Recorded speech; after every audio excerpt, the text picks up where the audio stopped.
everybody. Welcome to my stream. Once again, I'm Danielle, here today to... Hello everybody. Welcome to my stream. Hold on one. Once again, I'm Danielle, here today to... Hello everybody. I'm in an infinite time loop here. Okay, let's try that again. Hi everybody. I'm here streaming today. I am without the devil ears or elf ears. Thank you very much for those of you who noticed and told me how distracting they were. I got rid of them for sure.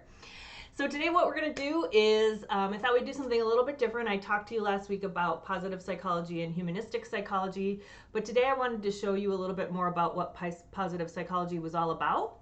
So we're going to be talking a little bit about, hi Swiss R, how are you doing? And Roko Hemda and Ignorant, hi everybody, thanks for joining.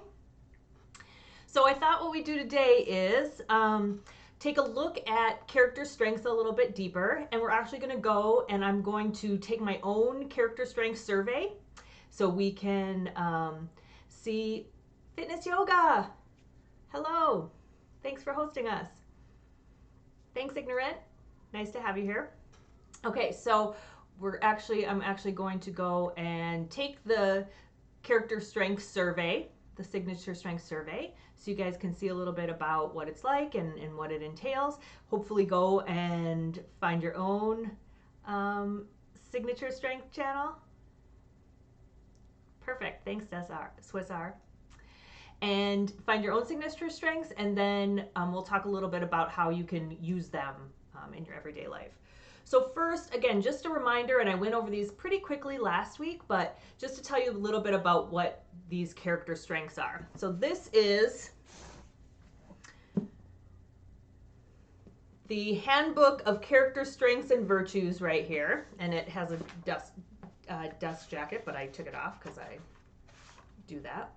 And so this book right here was created in 2004 by two big names in positive psychology, Peterson and Seligman. And what they were setting out to accomplish when they created this book, if anybody knows anything about psychology, there's a book called the DSM. And basically the DSM talks about all the different psychological disorders that you may have. So, you know, it categorizes types of depression, types of anxiety, and types of psychotic disorders and this type of thing. So it basically classifies any type of psychopathology into different categories and talks about symptoms and treatments and interventions and that type of thing. And so what Peterson and Seligman were looking to do with this book was to create that same type of manual, except for this, it was about the strengths. It's about the things that fulfill us and lead us to the most fulfilling life that we can possibly have. So they created this book, and to get to this part, they did a ton of research for like 3 years. They were researching, doing content analysis, which is a type of research where you just collect a bunch of data and kind of see what the patterns weigh out. And they looked across cultures. Okay, so they looked at different cultures. They wanted to see what are things that are valued in different cultures. They looked across time periods. So they did a historical study about what are some of these strengths that are looked at between now and since the beginning of like recorded history. What are the things that these cultures valued? And so they came up with this list, and it was a list of 6 core virtues. And so a virtue is kind of these overarching characteristics that are valued by, again, different cultures across different times, different people, different thinkers.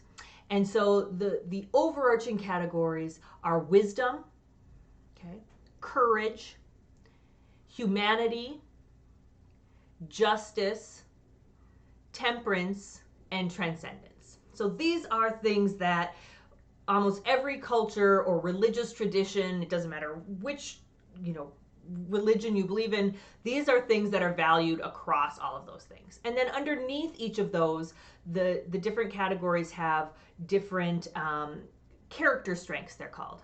And so these are basically like the ingredients, the building blocks to get to courage. So for example, to get to wisdom, you need things like curiosity. You need to have a love of learning. You need to have a perspective on the world, show good judgment, have creativity. And so these are the building blocks to get to these overarching virtues. And so there's 24 of these building blocks underneath these 6 main virtues. And so what we see is that people who are aware of what their strengths are and who use them in their everyday lives, they're happier. Using our strengths make us feel better about ourselves. They make us feel more fulfilled. Like if you're at your job and you're able to use your character strengths at work, you're much happier with your job. You do a much better job at wherever you are. And so identifying these character strengths and using them to the best of your ability really is super helpful in all aspects of your life. Okay. And so there's this place that you can go. And so there's this place you can go. It's called the VIA. And we put that up there last time. So I'm going to